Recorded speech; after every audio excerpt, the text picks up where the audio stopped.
Alors, Orat HaTeshuvah, chapitre 14, paragraphe 27. Page Koufioudbet. Les filles, Erech Beirut HaTeshuvah, chez l'Ifne Alimud, Tigdal Beirut Ha'avana, chez l'Alimud. השכל מתרומם על פי יסוד התרוממות הרצון ומתבהר לפי המידה של בהירות הרצון. Déjà, c'est-à-dire qu'en fonction de la clarté de notre teshuva qui précède l'étude, ainsi sera la clarté de la compréhension de notre étude. C'est pas tellement évident à comprendre parce que tu sois un criminel ou une canaille ou une fripouille, tu peux comprendre une équation mathématique. On ne voit pas le rapport entre la pureté du comportement et la compréhension intellectuelle. Mais il s'avère que dans la Torah, c'est autre. Ce qu'on va voir dans Orat HaKodesh, qu'il y a un lien très étroit entre l'intellect et la volonté. Parce que c'est fondé sur la compréhension que l'âme est une. Dans l'âme, il n'y a pas plusieurs compartiments. Il y a une seule âme qui a plusieurs capacités. Ce qui veut dire que lorsque tu réfléchis, c'est pas le compartiment intellectuel de ton âme qui est en action et les autres compartiments sont en état latent. C'est toute ton âme, dans toute sa plénitude, qui réfléchit. Et de même, lorsque tu es en émotion, c'est pas le compartiment émotif de ton âme qui entre en action, les autres qui sont en état latent, c'est toute ton âme qui est en émotion. Si l'âme était vraiment partagée en plusieurs compartiments, alors il aurait pu avoir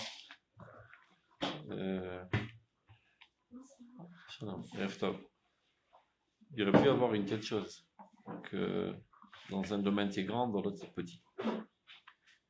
Mais lorsqu'on parle de l'étude de la Torah, qui est en fait la manière de rencontrer Dieu par le canal intellectuel, peu importe par quel canal, ce qui nous intéresse, c'est qu'on rencontre Dieu. Et donc, si on a des défauts de personnalité, il y a un barrage entre nous et Dieu qui apparaît au niveau de l'étude, parce que l'approche là, elle est au niveau de l'étude. C'est clair? Mais il explique, Asechel, c'est-à-dire l'intellectuel, intellect, mitromem alpi yesod itromut aratzon. C'est-à-dire la capacité intellectuelle, on parle bien de la science divine, pas de science de la physique, de la chimie, etc. S'élève en fonction de l'élévation de notre volonté. Quand on dit l'élévation de volonté, ça veut dire voir des volontés positives, hautes et nobles, et non pas des volontés basses, viles et sales. C'est-à-dire, plus tu baignes dans une atmosphère sale, moins tu as de possibilités de comprendre la sainteté de la Torah. Tu lis et tu relis et tu relis, et tu ne captes pas véritablement ce qui est marqué dans le texte. V'umitbaher, c'est-à-dire le ratzon, le sechel, il s'éclaircit. Les fiamida chez Beirut Ratzon. Plus il y a une clarté de volonté, et elle n'est pas salie avec toutes sortes de volontés basses, alors ton étude aussi devient totalement claire. Sans quoi, il y a comme une cataracte devant les yeux, et tu es dans le brouillard, tu ne vois pas exactement de quoi il s'agit. Alors pour comprendre ça, qui est un sujet assez profond, parce qu'on n'a pas tellement l'habitude de comprendre ça dans le monde du rôle, à l'université, on ne fait pas un examen de morale avant de rentrer en sciences po, mais en sciences mathématiques ou physiques. Et bien les Shiva, on est censé faire un examen de morale. Le Rambam dit, Asur l'achni de Bet Midrash, Talmid Shelo Hagun. Il est interdit de rentrer au Bet Mikdash un élève qui n'est pas intègre. Un salaud, une crapule, un voleur, un truand. Alors que va-t-il advenir de lui? On le rend droit à l'extérieur de Bet Midrash, on est seulement la morale, et ce n'est qu'après qu'on peut lui proposer d'étudier la Torah. Sans quoi, non seulement ça ne va pas l'aider, ça risquerait d'amplifier davantage ces déviations morales. Car la Torah a une capacité d'intensifier les forces. Comme il est dit, la Torah est comparée à la pluie, et bien la pluie, où elle tombe, elle arrose. Elle arrose aussi bien des roses qu'elle arrose des épines. Donc si tu es une épine, grâce à la Torah, tu seras une super épine. Mais si par contre tu es une rose, tu seras une super rose. Donc fais en sorte d'être une rose avant de commencer à étudier la Torah. Donc si tu étais une petite canaille, tu deviendrais une grande canaille. Parce que tu vas avoir un esprit aiguisé, tu vas savoir manipuler les autres, et tu vas savoir les arnaquer encore mieux que quand tu étais idiot. C'est clair? Donc il est interdit de délivrer de la sagesse aux méchants. Ce qui n'est pas tellement à la mode à l'université. L'université, c'est l'univers. C'est ouvert pour tout le monde. Celui qui veut, qui rentre. Et on ne fait pas d'examen de conscience pour savoir où tu en es dans ton niveau moral. C'est ouvert à tout le monde. Et les chivotes? Les chivotes, normalement, quand elles sont normales, il y a une vérification préalable. C'est pas toujours comme ça, malheureusement. Mais dès qu'on s'en rend compte, en tout cas, on l'expulse de la yeshiva. Mais ça devrait être comme ça, et il y a certaines yeshivot où ils le font, par exemple, le Rav Tzukaman, il le fait. Laisse pas rentrer n'importe qui, utiliser la Torah chez lui. Et il demande aux parents de venir, et puis il demande à l'enfant de venir aussi, comme ça il sait. Non, il parle des grandes yeshivot. Pas l'école. Ben, qu'est-ce qu'on fait de la personne alors? On la met où d'abord? On lui apprend les bonnes manières. C'est-à-dire la morale. On leur parle de Midrash, qu'il n'ait pas l'impression d'appartenir à la Torah, qu'il sache qu'il est encore dehors. C'est-à-dire, on peut lui donner des cours à l'extérieur pour le bonifier, lui apprendre la morale, les bonnes manières, d'être droit et juste, et d'avoir des aspirations plus hautes que ce qu'il avait jusqu'à présent. Une fois qu'il a un minimum vital de normalité, on commence à lui enseigner la Torah. C'est comme ça que le Rambam dit, sauve la Torah. Mais le rabbin, il s'appuie sur quoi pour dire ça? Sur le Gemara. Le Rambam n'invente rien de lui-même. Hein? Le Rambam n'a fait que compiler le Talmud. Tout ça est marqué dans le Talmud Shel Agoub, le Machnissi au Beth Amikdash. Donc, on va étudier deux sources dans le Kodesh pour voir le rapport qui existe entre le Sechel et le Ratzon. Je ne sais pas parfois, on va commencer par la fin. Prenez-moi les feuilles après, j'en ai besoin. Je vais te laisser.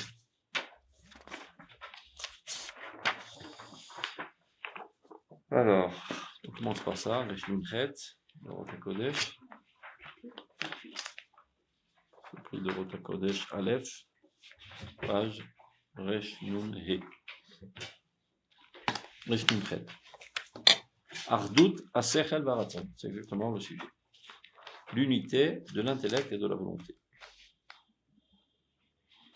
Asagot Elionot, c'est-à-dire les perceptions suprêmes. Il ne s'agit pas de comprendre que 2 et 2 font 4, mais la science divine, de comprendre la volonté divine, c'est-à-dire l'étude de la Torah dans ce domaine le plus profond. Shen Baot Beder Idgalut, qui nous viennent par un dévoilement. Ça veut dire, c'est spécialement vrai dans la Torah de la Kabbale, mais c'est pas moins vrai dans toute la Torah de manière générale. C'est-à-dire que tu as l'impression d'étudier de toi-même, en fait c'est Dieu qui t'enseigne la Torah. Atachonem Madame Darat. Donc c'est lui qui décide de t'enseigner ou de ne pas t'enseigner la Torah, et c'est ainsi que tu arrives à une compréhension ou à une non-compréhension de la Torah.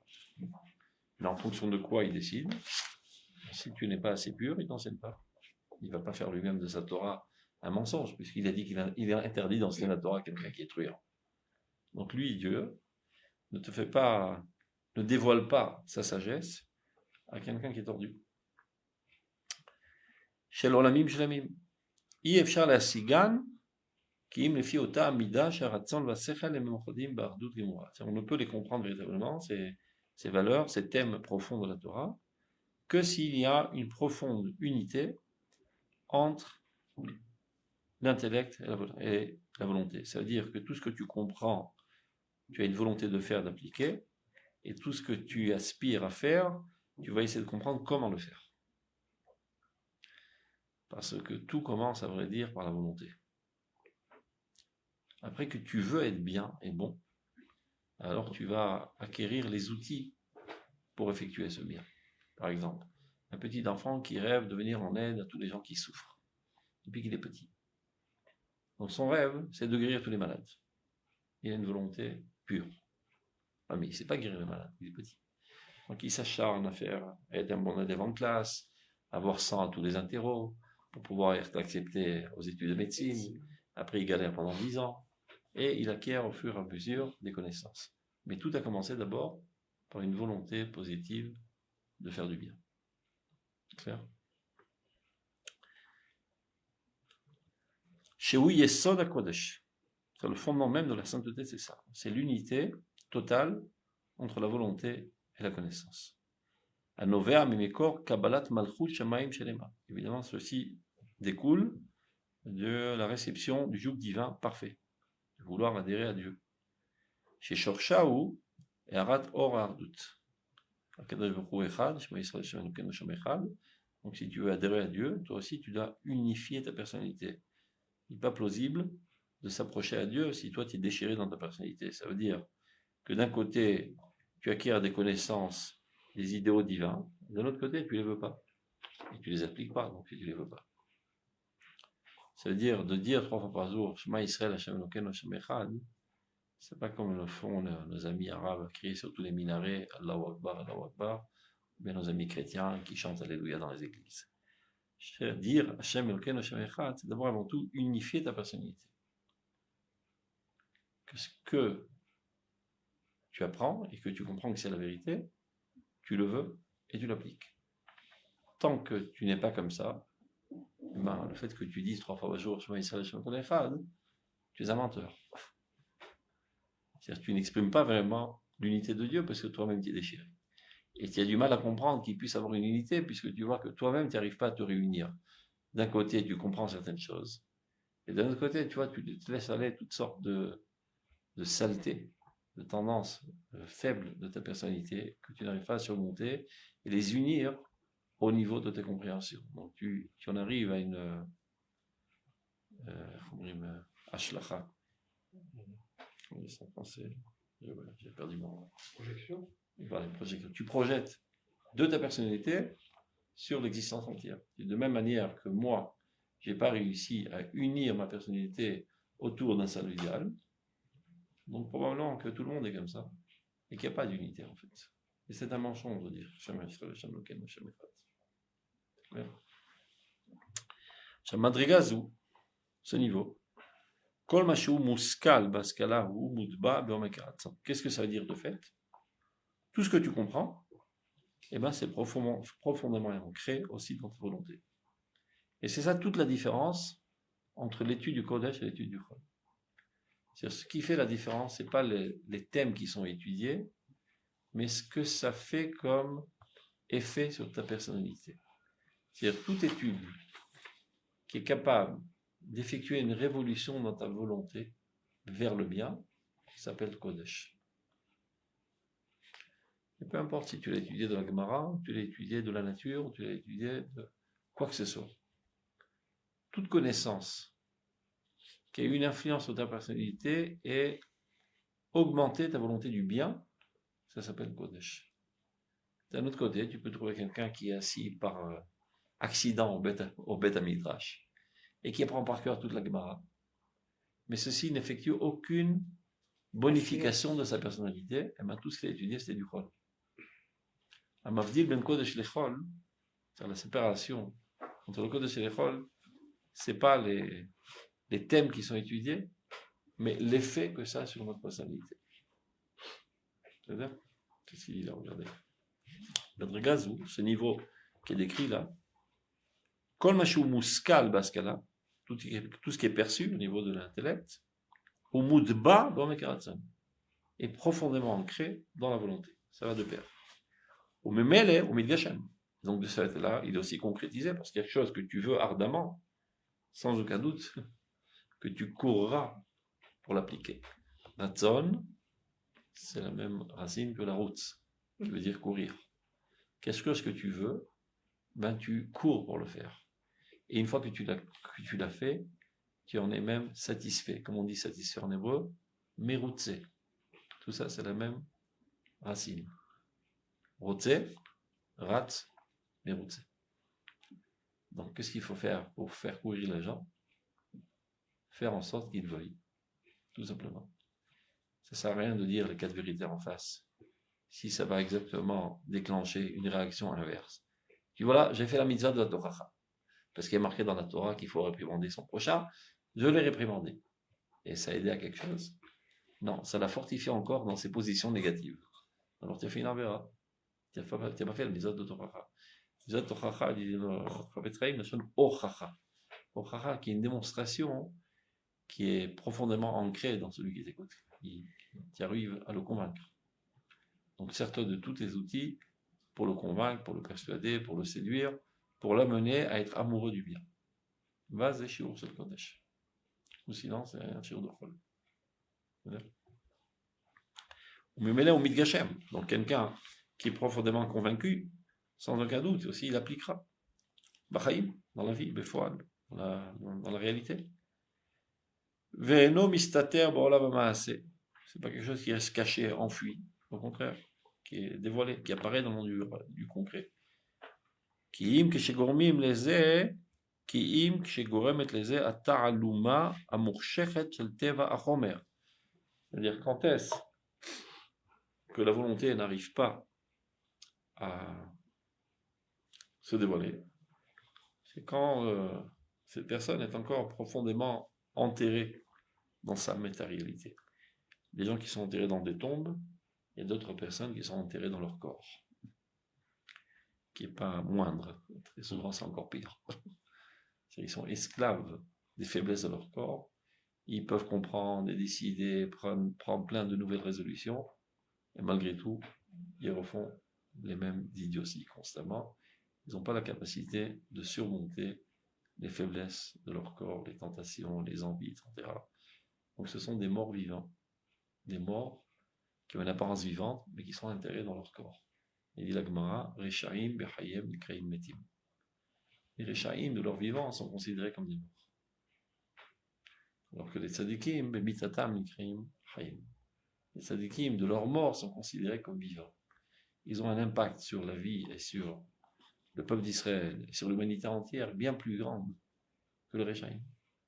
Regardez comment on se tient tous aujourd'hui au garde à vous, à la volonté de Moshe Rabbeinu, qui est mort il y a 3000 ans. Donc qui est plus mort, qui est plus vivant? Moshe Rabbeinu ou le Pekno là qui se balade et qui arrive dans le crâne? C'est un idiot, c'est un bout de chair qui n'a aucune influence sur personne. Il est mort, c'est un mort vivant. Moshe Rabbeinu, sa personnalité est tellement forte qu'elle a un impact sur l'histoire humaine après des millénaires. Et il est toujours parmi nous. Sa volonté a pénétré notre volonté et nous met en mouvance constante, et on est au respect de ses idéaux, et on œuvre pour ses idéaux, on est prêt à donner notre vie pour ses idéaux. Nous sommes tous motivés.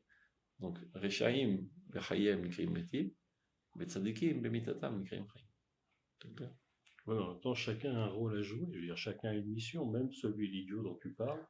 Je parle de manière théorétique, qu'il n'y aurait rien. Mais évidemment, il y a une différence entre 1 gramme de vie et 1 milliard de vie. Toute sa mission, c'est pas de sauver la vie d'un cafard. Il a fait quelque chose dans sa vie. Il aurait pu faire un peu mieux. Peut faire mieux, comme on dit à l'école. Non, mais peut-être qu'il a été envoyé. Justement, sa mission, c'était non, ça. Non, je ne pense pas que quelqu'un qui n'a pas pu, il était à nous. Il avait toutes les possibilités, par fainéantise, par faiblesse, etc. Il s'est laissé aller.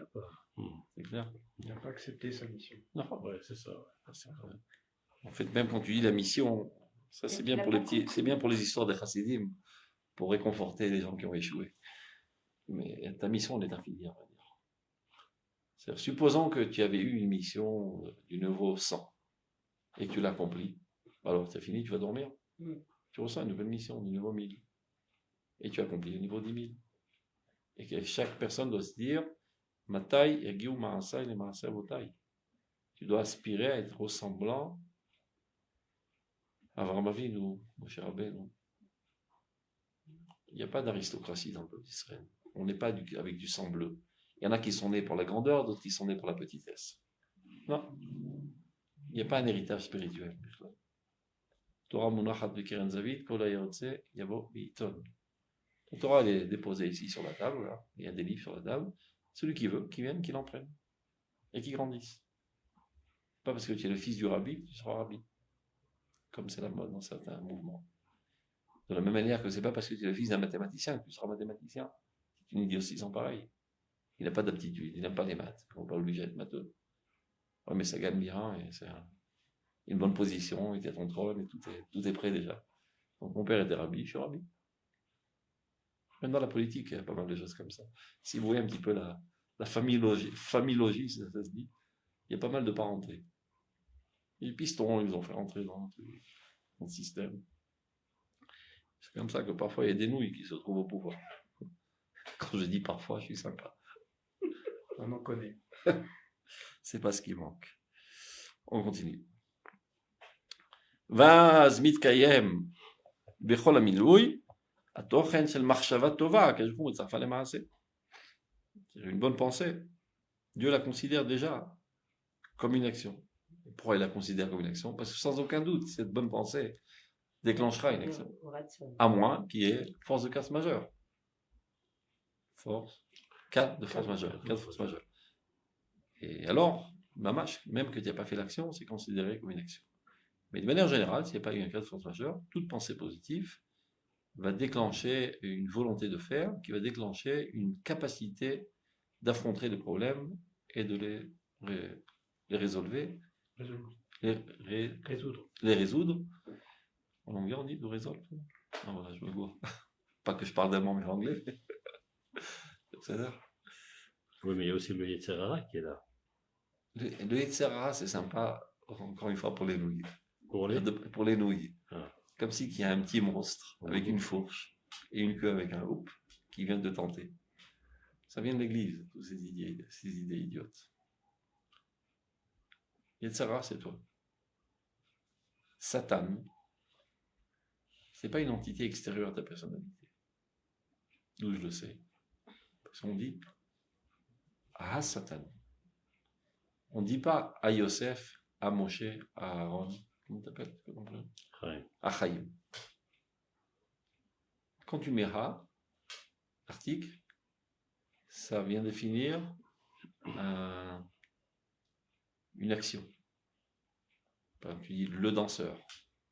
Tu dis pas le Chaim. Quand tu danses, tu es danseur. Quand tu nages, tu es nageur. Quand tu dévis, comment on dit dévier? Istot. C'est un Satan. Faut pas chercher loin. Le Satan, c'est moi. En Adam choté, dit Chazal, ela imken nichnesa bo roach shtut. L'homme ne faute que lorsque lui est rentrée dans le crâne une idée idiote. Comment il disait marocain? Stout. Ça fait dire le chien, il dit signe à la place. Satan, stout. Shtut. Une idiotie. Shtut, c'est une idiotie. Tu as perdu le contrôle de ta personnalité 2 minutes. Tu as perdu tes esprits, comme on dit. Et donc, quand tu perds tes esprits en train de conduire, ben, tu rentres dans la barrière. Tu sors de la route. Donc, dit la Gemara, Imif goshra menuvadze, moshero le bet midrash.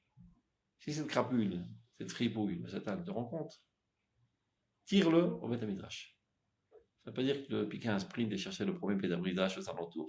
C'est reviens à l'institut de l'intellectualisme. Reprends tes esprits. Tout simplement. Il n'y a pas de Satan.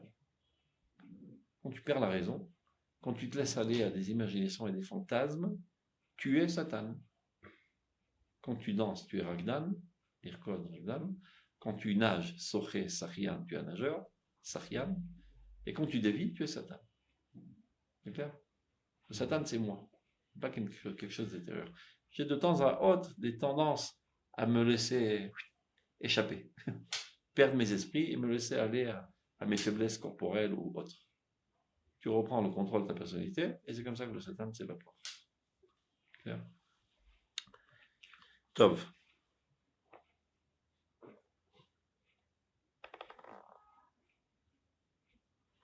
On laisse tomber ça.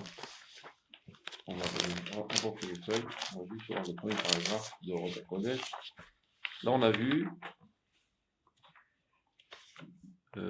l'incapacité de comprendre sans avoir une volonté positive. Et on va voir l'influence de la sagesse sur la volonté. Il faut passer. Oh, ta Kodesh, Aleph, paragraphe Aleph. C'est bon, vous avez tout? Oui. Alors, Une encore. une de trop? Une de moins? Chokhmat HaKodesh, voyez en haut à droite. La sagesse sainte, ça veut dire l'étude de la Torah, comparativement à l'étude du Chol, des sciences. Chokhmat HaKodesh, Ina'ala Mikol Chokhma, est bien plus élevé que toutes les autres sciences. Baiser, en cela,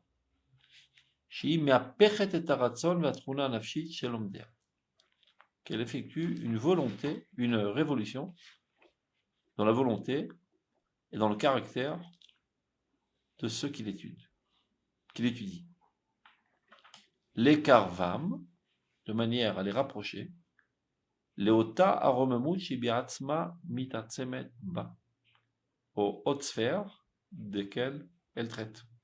Ça veut dire que quand tu étudies le sujet X dans la Torah, c'est censé t'élever au niveau X. Alors que quand tu étudies, je sais pas, une équation mathématique, tu ne deviens pas une équation mathématique. Ça ne fait que rajouter une donnée dans ta mémoire, et rien d'autre. Ça n'a aucune influence sur la totalité de ta personnalité. Toutes les sciences, même la science de l'éthique. Tu peux être un expert en sciences d'éthique, et pas pour autant être moral. Ça peut aussi, mais c'est pas évident. C'est pas sûr que ça marche. Une fois, ça peut te convaincre, c'est pas trop bête cette histoire. Non, je vais m'efforcer d'être comme ça, tant que j'ai un intérêt. Tant que j'ai pas trop à perdre. Tant qu'il n'y a pas trop de pression. Il faut être fidèle, il ne faut pas mentir, il faut être sympa, sans quoi la société ne peut pas tenir la route. Donc, tu m'as convaincu, c'est bon. Ouais, mais aujourd'hui, j'ai envie, j'ai pas la force de me retenir. Tu craqueras. Tu n'as pas cette capacité, la science roll. Regardez. Maintenant, il va expliquer comment ça marche. Ce qui n'est pas de même concernant les autres sciences. Bien que parfois elle peut traiter de sujets très hauts, très importants, toutes sortes de développements philosophiques, etc. Elle peut traiter de sujets très beaux et très nobles.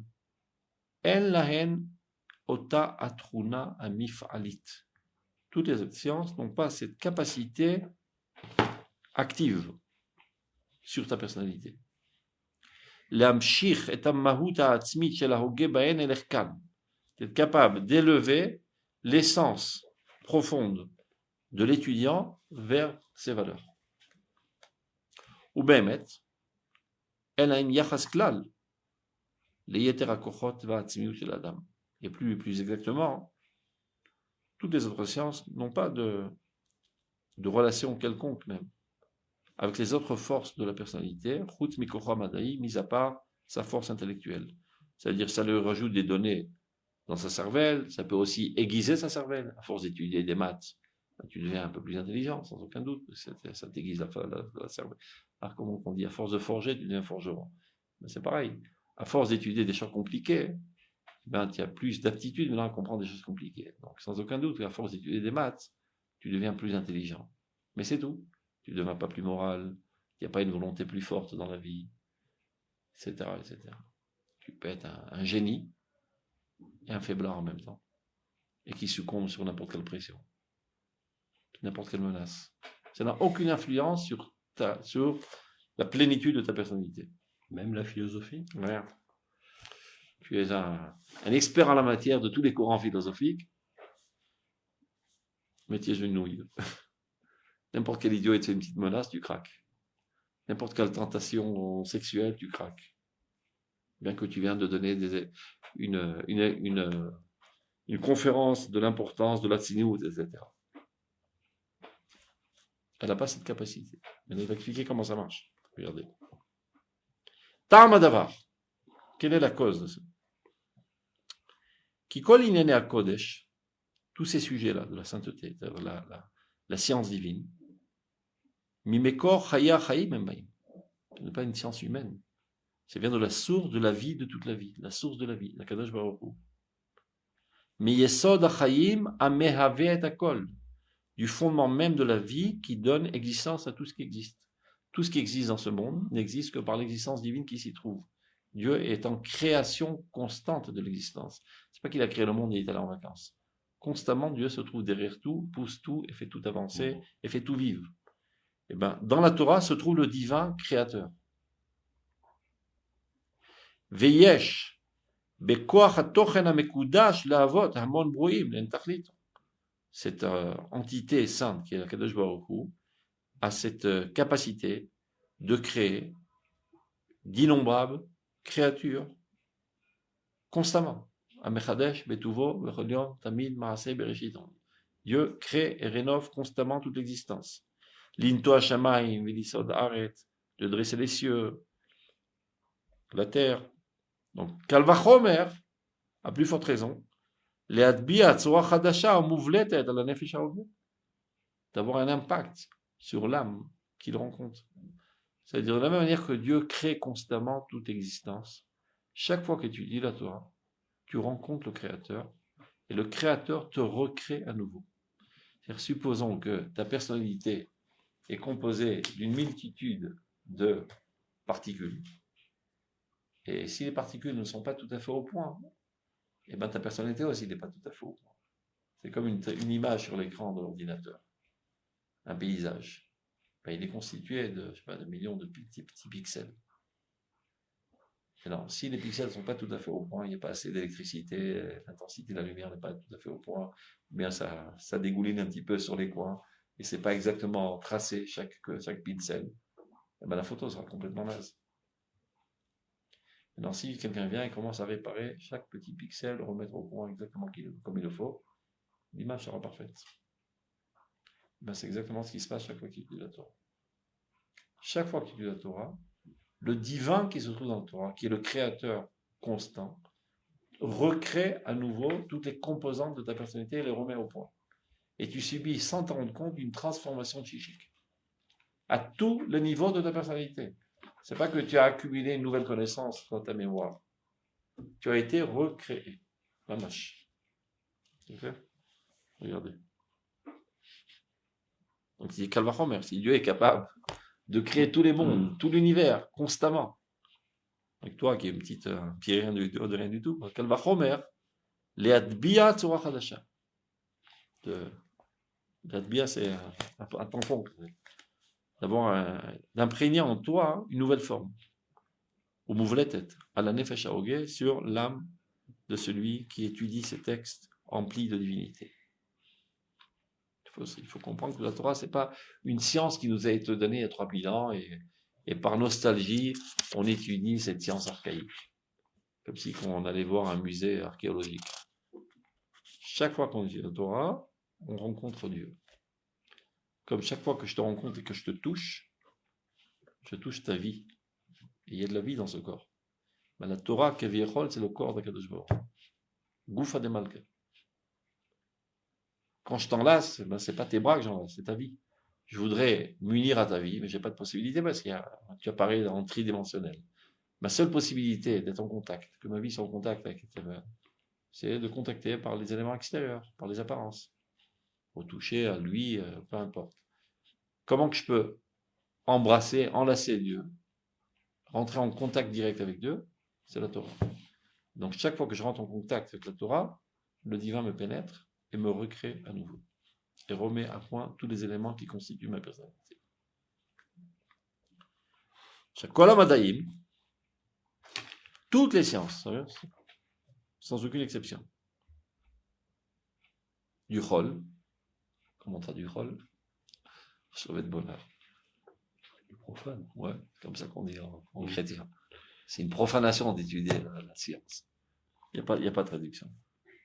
Ce qui n'est pas Kodesh. On va dire ça de manière négative. Ouais, est-ce que c'est vraiment du Chol, le Chol? Les mathématiques, Dieu se trouve partout. C'est le maître du monde qui a créé les mathématiques, c'est lui qui a la créé science la humaine. géographie. Alors, c'est pas mais mal, il y a une différence d'intensité de développement divin. Dieu se trouve partout, d'accord? Ah oui. Il se trouve partout dans un rat comme dans un homme? Ah oui. Non. Ah, Ça veut dire, toi, tu es plus transparent à la divinité qu'un rat. Tu es plus capable d'exprimer la créativité divine qu'un rat. C'est clair? Il y a des différentes intensités du dévoilement du divin. Maintenant, l'optimal du dévoilement du divin, c'est la Torah. La Torah, l'âme d'Israël, c'est pareil. Hein? Donc, regarde. Kol hamadaim shel chol. Chacun son rôle. S'il ne vient pas, chas v'shalom, mépriser le chol. Rav Kook est un des premiers à parler de l'importance de l'étude du chol, étant l'élève du Gras, du Gaon de Vina, qui disait que quelqu'un qui lui manque des connaissances en chol, eh ben 10 fois plus il lui manquera en Kodesh. Donc très important de maîtriser toutes les sciences. Mais avec cela, il faut savoir Amavdim et Kodesh Lechol. Il y a une différence entre le chol et le Kodesh. Comme Amavdim et Israël Amim. De dire qu'il y a une différence entre l'Israël et les Goïms, ça veut pas dire que les Goïms sont des chiens, pas de chaleur. Ça veut dire qu'il y a une différence. Comme dans ton corps, il y a une différence entre ton cerveau et tes poumons. Qui est plus important, on n'en sait rien. En tout cas, c'est des niveaux différents. Et pourtant, dans la Gemara, il y a des passages entiers où on parle de géométrie, de mathématiques. Et on parle d'égoïsme, on parle de tout. Et alors? Justement. Donc, et si tu n'as pas des connaissances de chol, ben, toutes ces souliers, tu ne les comprendras pas. C'est circonférique, la vie. Il y a le centre atomique et ça se propage. Le centre atomique de l'univers, c'est la Torah. Et les autres sciences sont les filles, les petites filles et les arrière-petites filles de la Torah, qui n'ont pas la même intensité. Mais les autres sciences sont aussi incluses dans la Torah. On s'en sert quand on a besoin pour comprendre ce qui se passe à l'intérieur. Il y a des sougiotes que tu ne peux pas comprendre. Et bien, de gérer ce monde, tu ne peux pas gérer un monde sans science. Et il ne risque pas d'avoir une contradiction entre la Torah et le chol, parce que ça ne traite pas du tout du même sujet. La Torah, elle traite de la morale. La science serait de savoir qu'est-ce qu'il y a dans l'existence. La science nous apprend qu'est-ce qu'il y a. La Torah nous apprend qu'est-ce qu'il doit être. Qu'est-ce qu'il devrait être dans ce monde. C'est clair? La Torah nous oriente vers la finalité morale de ce monde. C'est pas un livre d'histoire. C'est pas un livre de chimie, ni de physique. Donc il risque pas d'avoir de contradiction. Si quelqu'un voit une contradiction entre la Torah et la science, ça prouve que c'est un ignare ou en Torah ou en science, ou plus exactement dans les deux domaines. Comme jamais il y aura une marloquette entre un psychologue et un mécanicien auto. On ne traite pas du même sujet. C'est clair? Toi, occupe-toi de réparer le moteur et toi de la personnalité du vie. Top, on continue. Donc, Kol HaMadaim, toutes les sciences, Shel Chol, En Baem Zakoach, n'ont pas cette force. Qui aiment Enam Mechatchim, elles innovent rien, à vrai dire. Ou Mecholilim Chadashot Mitzad Atzmam. C'est ce qu'on a l'habitude d'apprendre, de dire une invention scientifique. Cette invention, j'ai aucune invention physique. Il y a une découverte scientifique. C'est pas aujourd'hui qu'on a inventé la force de la pesanteur, elle existait depuis la création du monde. Aujourd'hui, on s'est rendu compte qu'elle existait. Donc, c'est bon, il peut y avoir des compositions. C'est-à-dire, on prend une force, une autre force, on compose. Mazalo yesh me'ain, c'est pas quelque chose de nouveau qui apparaît. C'est des compositions. Et voilà ce qu'il dit, regardez. Kemena mechachim, toutes les sciences n'innovent rien. Ou mecholilim chadashot, ne font rien apparaître de nouveau dans ce monde. Mitzad atzmam. Et là, metzairim, elles ne font que dessiner. C'est-à-dire, voilà, cette montre, elle existe. Que je l'aperçoive ou pas, elle existe. Alors, je peux la dessiner sur une feuille. Et voilà, maintenant, elle est aussi sur la feuille, mis à part le fait que c'est une réalité concrète. Je peux la dessiner aussi dans mon esprit. C'est ça, percevoir, concevoir. Mais je n'ai rien changé à la montre.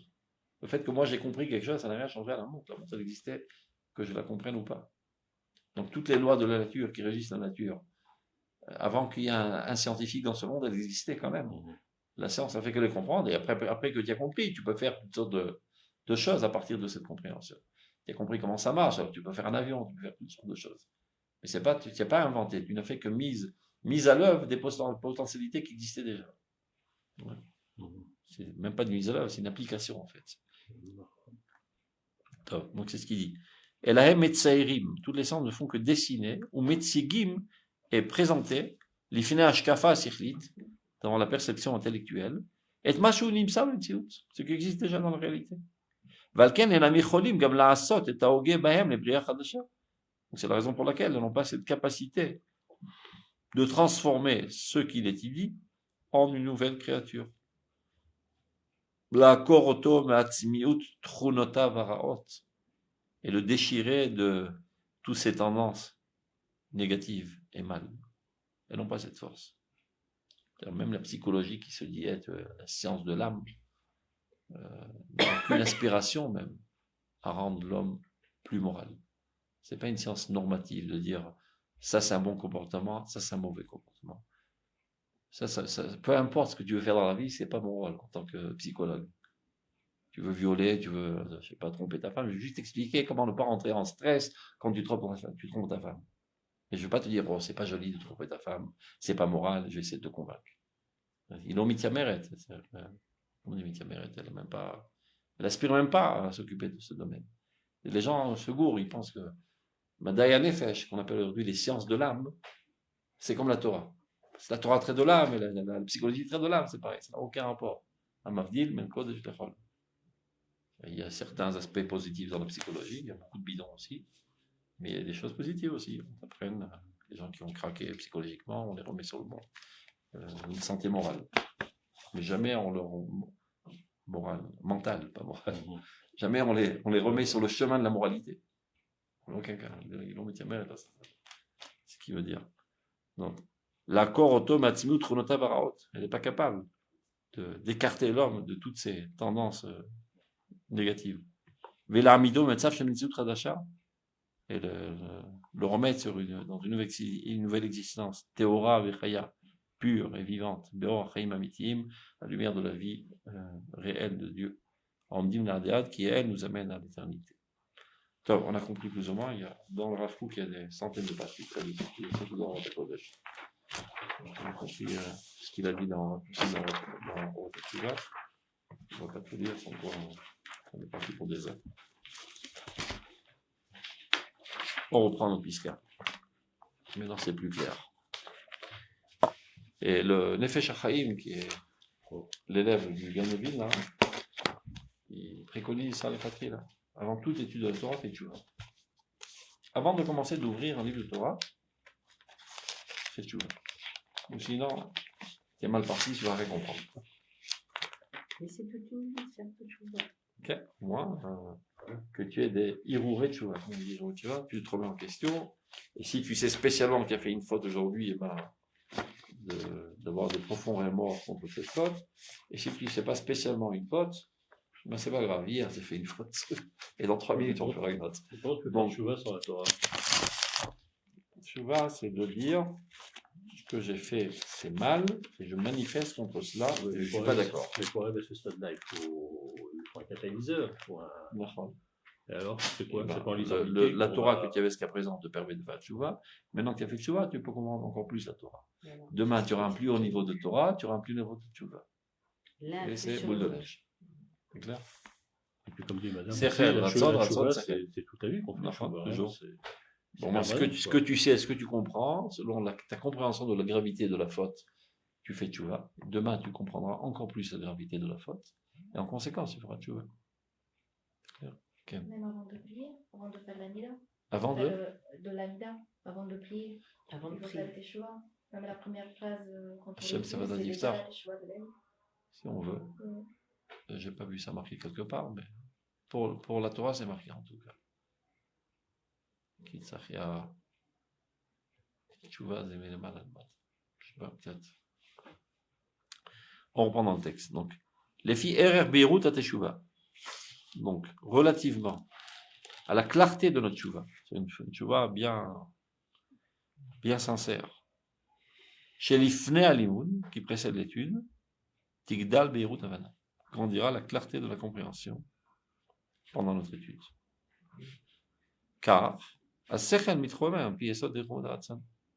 l'intellect s'élève en fonction de l'élévation de notre volonté.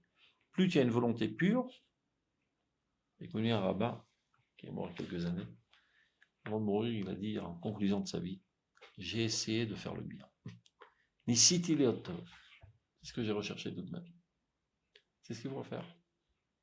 D'arriver à la perfection du bien, on n'y arrivera jamais. Au moins d'avoir une orientation vers le bien. Vouloir le bien. Et plus tu veux le bien, plus tu as des chances d'adhérer à la Torah, qui est la source de tout bien. Mais si tu veux le mal, et la Torah, elle veut le bien, donc il y a un antagonisme. Donc ça passe pas, le message ne passe pas. Vous mitbaher, les filles midash, c'est bien. Donc on continue. Kafret, je crois que c'est le même sujet. Tshuva ilaha, sheba me'avak de la, מתוך הכרה ברורה, מעלה את כל התוכן הלימודי במדרגה של הפריה ונביאה כזאת, שאין דוגמתה בשום תוכן לימודי מצד עצמו. C'est le même sujet. Donc une tchouva suprême, comme on le sait, il y a deux genres de teshuva. Il y a une teshuva basse, une teshuva haute. Tchouva basse, ça veut dire que je fais tchouva rien que par la peur du châtiment et par l'espoir de la récompense. Mais à vrai dire, je n'en ai que faire du bien. Si seulement le bien était permis, je m'en donnerais à cœur joie. Mais que puis-je faire? Inventer toutes sortes de lois qui me rendent la vie amère, mais il est plus fort que moi, donc je m'annule devant lui. C'est mieux que rien, au moins tu ne seras pas un délinquant. On ne peut pas dire que tu es un véritable bar tchouva. C'est une tchouva basse. Le Rambam dit c'est pour les idiots. Amaratzot. Amaratzot, ce n'est pas des gens idéalistes. Donc de leur dire comporte-toi bien par l'amour du bien, par compréhension profonde, que le bien est la seule formule de réussir ce monde, mais je m'en fous du monde. Bon. Ce qui m'intéresse, c'est ma propre vie individuelle. L'idiot est un égoïste. Donc tu ne risques pas de le convaincre avec des arguments idéalistes. Alors qu'est-ce qui peut le remettre sur le bon chemin? Tu te comportes mal, tu recevras un coup de matraque. Toi, tu m'as convaincu.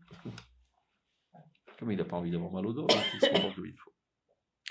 Mais tchouva, c'est ça la véritable tchouva, une tchouva haute, il explique, il est Sheba, mais un vague de là, qui provient d'un grand amour.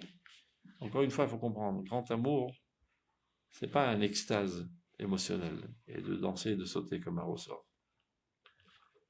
C'est d'adhérer profondément à Dieu, par compréhension profonde de l'idéal divin. Et ça te donne une satisfaction profonde, un sens à ta vie.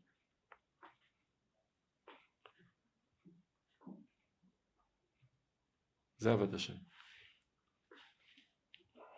temps à autre, ça s'exprime aussi au niveau du sentiment. Alors, il y a des battements de cœur. Mais même dans un couple, on s'aime, ça ne veut pas dire qu'on est tout le temps en romance suprême. On est content d'être ensemble, on vit ensemble, on a les mêmes affinités, le même idéal, satisfaction mutuelle. Des fois, le sentiment, il y a des hauts et des bas. C'est pour ça que les idiots qui se marient seulement sur des sensations, ça ne tient pas la route. Et il y en a qui ne se marient pas tant qu'ils ne ressentent pas ces sensations, et bien ils ne se marieront jamais. Parce que c'est hamak-mak. Ça s'en va et ça s'en vient, le sentiment. Alors je dis, je suis amoureux fou d'elle. Oui, mais demain, j'ai pas envie de voir sa tronche. Alors on divorce. On ne se marie pas comme ça. On se marie par une compréhension profonde d'adéquation entre les personnalités, et des affinités communes, et surtout un objectif commun. Il peut y avoir des différences. Aucun problème. Tous les êtres sont différents. Tu ne te maries pas qu'un miroir. Le shalom, la paix, qui vient du langage ashlama, qui veut dire une complémentarité. Par la complémentarité, c'est toujours la complémentarité des différents. Donc, pas besoin que ta femme ou ton mari soit ton sosie. On peut être même totalement différents. L'essentiel, c'est qu'on aspire au même objectif. Et toi, tu arrives à cet objectif de cette manière, et elle arrive d'une autre manière. Peu importe. De même, c'est pour dire qu'à Bat Hashem, c'est pas d'afka faire le zouave et de sauter, d'être en transe avec la musique. C'est de comprendre que c'est l'idéal de la vie. Et il n'y a rien d'autre. Tout le reste, ce sont des sottises. Ça me remplit, ça me donne un sens à ma vie. Parce que quelqu'un qui n'a pas de sens à sa vie, il est triste. Donc, tchouva, il a une tchouva haute. Sheba, mais un vague de là. un grand amour. Mitoch HaKaraboua. Il explique comment on arrive avec de là. HaKaraboua, une compréhension claire de la finalité de ce monde, de mon rôle dans le peuple d'Israël, dans l'humanité, dans l'histoire humaine.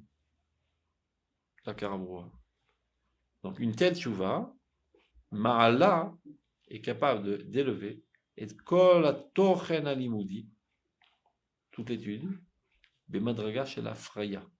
Freya, c'est une comment on dit ça?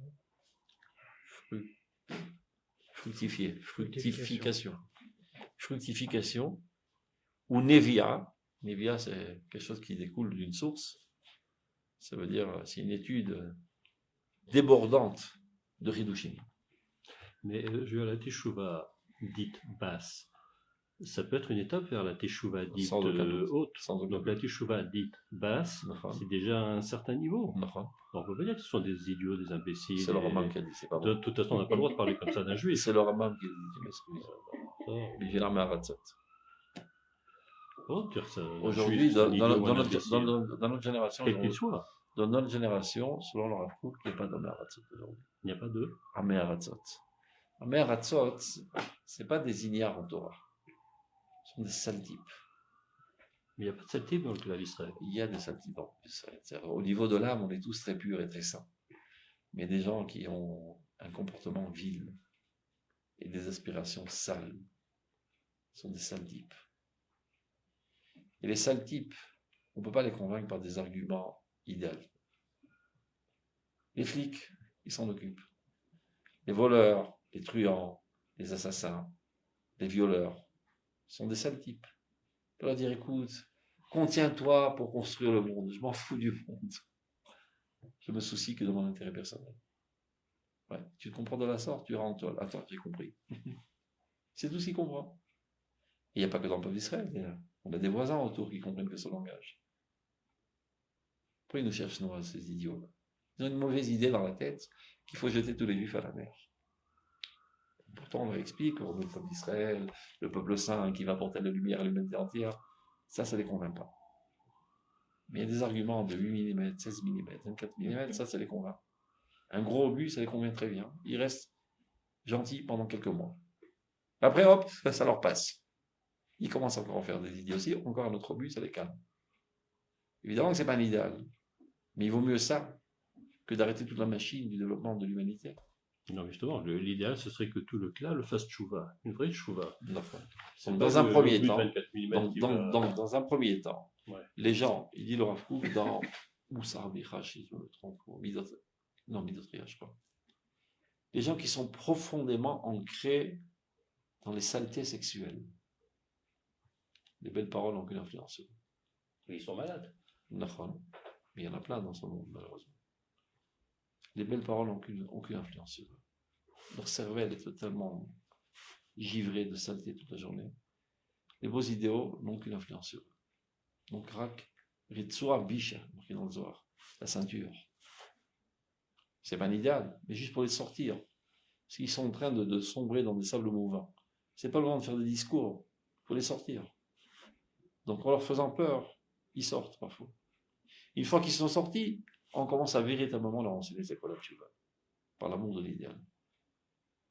Il y a des gens qui se trompent et qui pensent qu'on peut parler de cette manière à tout le peuple d'Israël. Ils font des séminaires pour faire tchouva en effrayant les gens. Parce qu'ils les voient se comporter de manière sale, ils pensent qu'ils sont sales. C'est pour ça que le Rav Kook a écrit Maharador. Tu te trompes. Ces gens-là ne sont pas des petits gens. Ce sont des gens avec des très hautes aspirations.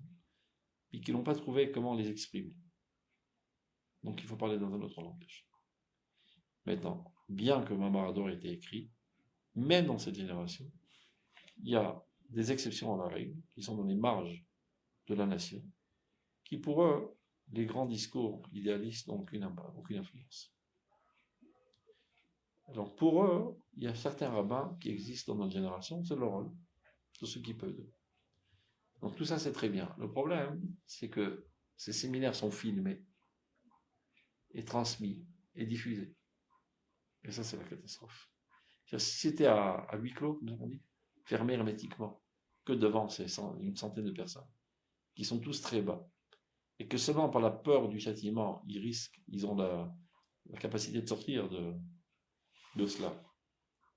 Ça serait positif. Donc c'est filmé, ils en font des cassettes vidéo, ils mettent ça sur YouTube. Après, les gens normaux voient ce genre de discours.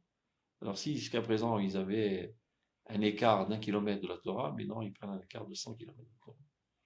Ils se disent, si la Torah c'est quelque chose d'aussi débile, c'est pas pour moi. Donc ça cause plus de dégâts que de choses bénéfiques. C'est clair? Donc ça ne veut pas dire qu'il n'y a pas du tout lieu de se servir de ce message. Il faut s'en servir sur une population très restreinte, qu'on est persuadé que c'est le seul moyen de les sortir de la vie. Ça s'appelle Ira Tata. Alors pendant plusieurs générations, c'était adéquat, parce que les gens étaient petits. Ces générations les très grandes. Et pour cause, Dieu l'a choisi pour apporter la Géoula au monde entier. Ce sont des âmes qui ont tous une potentialité d'idéalisme très très très haut. Le fait qu'ils se comportent très bas, c'est pas parce qu'ils sont bas, c'est parce qu'ils n'ont pas réussi. Et personne n'a réussi à les intéresser et assouvir leur soif. Donc par désespoir, pour pouvoir au moins avoir quelques instants de pseudo-bonheur, ils se laissent aller à des excitations sexuelles ou sensuelles de manière générale. C'est une anesthésie pour oublier leurs douleurs profondes. Donc il ne faut pas être dupe. Il faut parler en grandeur.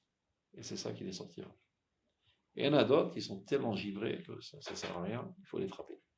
Frapper, c'est-à-dire donner des arguments frappants, pas les frapper. C'est-à-dire. Donc la véritable tchouva adéquate, et c'est pour ça que le Rav Kook a étudié et a écrit le livre de tchouva. Il a hésité pendant 15 ans avant d'écrire ce livre. Il s'est dit, écoute, ça marche pour l'instant. La tchouva tata, ça marche. Et moi, je rentre dans une nouvelle galère. Je vais parler de tchouva et là. Entre-temps, dans la période de transition, il va y avoir pas mal de victimes. Et donc, je risque de faire une hécatombe. Parce que tiens, une petite voiture naze qui marche. Tant que ça marche, tu la gardes. Tu dis, bientôt elle va craquer, mais pour l'instant, elle marche. Le Rav Kook, qui a compris que tout allait craquer d'un moment à l'autre, dit il faut préparer une alternative plus haute. Mais entre-temps, ça marche. Et je leur proposais des idéaux très très très hauts. Le temps qu'ils s'accommodent à ces nouveaux idéaux, ils vont perdre les pédales. Il y en a qui vont tomber en route. Donc lui, là, il a trouvé pendant 15 ans. Après 15 ans, il a tranché. Il n'y a pas de choix, il faut le faire. Mais c'est Rav Kook qui a écrit ce livre, c'est son fils qui a compilé. Le fils n'a fait que compiler. Tous les mots, toutes les phrases. Ça, c'est une compilation. Compilation, ça veut dire il a repris. Le fils. Okay. D'abord, les 3 premiers prakim, c'est lui qui a écrit. Qui le père. Il a écrit plein de biscottes dans le sujet de la tchouva. Et le Rav Souda a construit ça. Avec évidemment l'approbation de son père, la vérification de son père, etc. Et du vivant de son père. On termine vite, mais c'est déjà l'heure. Donc tchouva ilaha, une autre tchouva qui provient d'un amour et d'une compréhension claire, ma'alad kolatorenu, élève toute l'étude, mais madragash à la fraya à un niveau de fructification et d'écoulement, c'est-à-dire de toutes sortes de déductions en induction. C'est incomparable avec toute autre étude, aussi bien dans la Torah que dans le Coran. On arrête là.